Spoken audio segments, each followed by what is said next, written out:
छोटाई छोड़ा सब बारे छोड़ी कॉलेजर लाई ऐसन फोकस मारबो ना कि सबके बैटरी लो हो जाए। चढ़ली जवानी तोहर जोबाना छोटाई छोड़ा सब बारे छोड़ी कॉलेजर लाई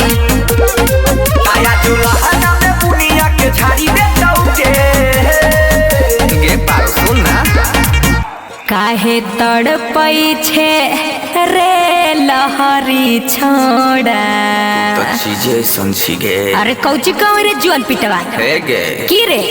कमर तो हार काड़ो ला पाला पाला पाला पाला पाला पाला पाला पाला गाल तो हार काड़ो चापा चापा चापा चापा चापा चापा चापा चोली में तू दो गो फूलोना छो चापा के मोन काड़ो घापा घापा घापा घापा घापा घापा म्यूजिक बाय रोशन जोशी।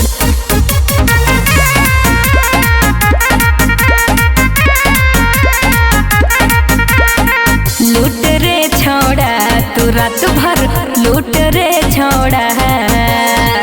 रे सुन बोल गे लूट रे छोड़ा तू रात भर लूट रे छोड़ा है दिल छे आज भर छूट तू माजा लूट रे छोड़ा तेरे छलक छै जमाना से पनिया जवानिया के लूट रे छोड़ा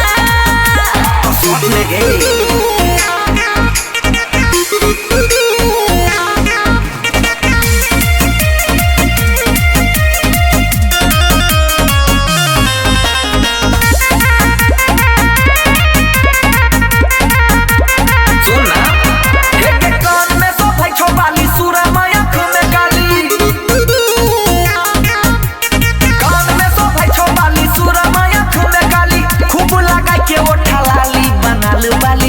जान मारे छी बनालू वाली जान मारे छी